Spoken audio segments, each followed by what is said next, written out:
Hello everybody! Today I'm covering one of your most requested topics, and that is plot twists. A plot twist is a drastic change in the plot or direction of a novel, and writers use them as a way to surprise their readers and keep them interested in the story. As a writer and a reader, I am a huge fan of plot twists because they have the power to take the story to a whole new level. A good book will leave you feeling awed and inspired, but a good book with a great plot twist will blow your fucking mind. Now, some of you folks have told me that you're a little concerned about writing plot twists. You know exactly how your story needs to go, and it's kinda predictable. You're not sure how you can throw a plot twist into a predictable storyline. Fear not, my fellow cyborgs. I'm here to help. Sometimes certain elements of a story are predictable, and there's not much you can do about it. Some writers are totally able to surprise the reader and kill off their protagonist, but other writers need the protagonist to win the battle. They need the protagonist to get the hot girl or the beefcake guy, and the reader totally sees it coming. It's fine if you've got to give in to the reader's predictions,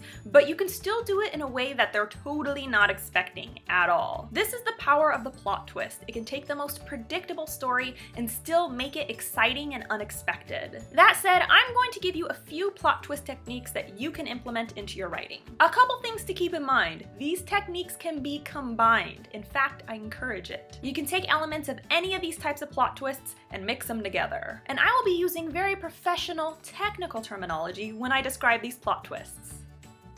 That's a lie. Number one, the "how did I not see this coming" plot twist. Now, the whole point of a plot twist is you're not supposed to see it coming, but with this particular plot twist, once the big moment's revealed, the reader says to themselves, how did I miss that? It all makes sense now. They're suddenly able to piece together clues from the text that they totally missed the first time around. The way to achieve this effect is to scatter teeny tiny hints throughout the text, like little breadcrumbs. And the trick is to be subtle about these hints, because you don't want your reader picking up on them. You want them to be surprised once the plot twist hits. The easiest way to make these hints fly under the radar is to scatter them in moments where the reader's attention is directed elsewhere. The spotlight of the moment is on the romance, the danger, the humor, not on that itty-bitty hint that you nestled amid the dialogue. Now, if you're going with this option, beta readers are going to be your best friend, because you'll be able to tell if your hints were subtle enough based on the feedback they give to you. If you're reviewing a chapter with a beta and they point directly to a hint and say, "What's that about?"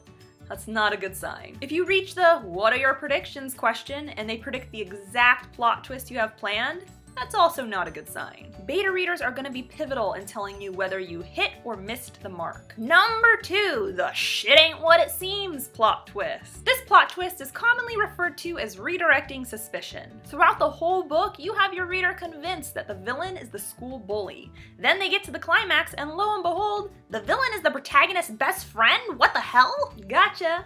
I gotcha. The trick here is to make your readers feel certain of a particular outcome. They know exactly what's going on and exactly how this story's gonna go.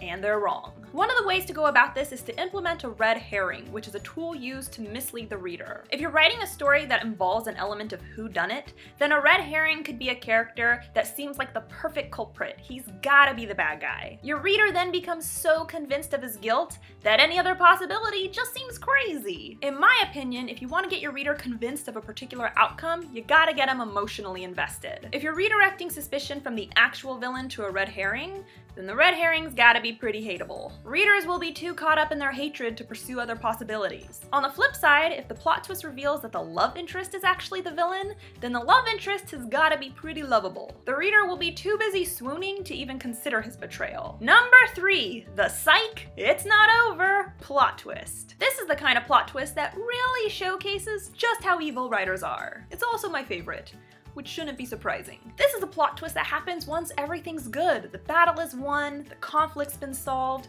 your characters are feeling fantastic. Then the merciless narrator shows up and says, "just kidding, I'm about to fuck your whole world up." Plot twists like this typically have the most impact when they happen at or around the climax, but they can really show up at any point in the book. The key is that they show up right when the story gets calm. Your characters have just gotten out of a difficult situation and they're finally able to kick back and relax. The moment they start to decompress, it's your job to drop a worst-case scenario into their lap.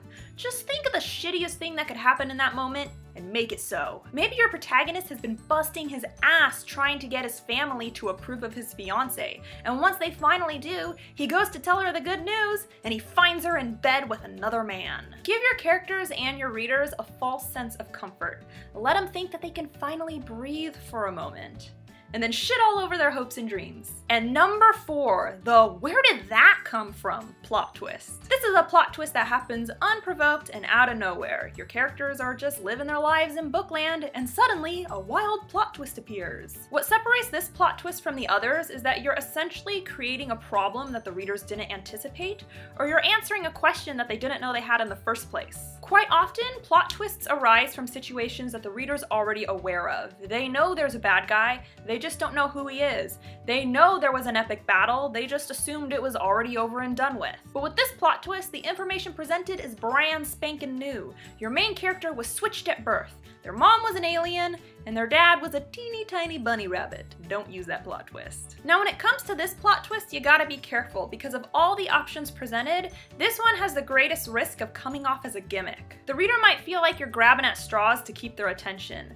The text was getting kinda slow, so you threw in an alien bunny rabbit love child to keep things moving. They also might feel like you just made a mistake, especially if the plot twist is so far-fetched, it just doesn't feel like it belongs in the novel at all. So if you're gonna drop this kind of bomb on the reader, make sure it's a well-placed bomb and that it fits with the story. And what's the easiest way to verify this?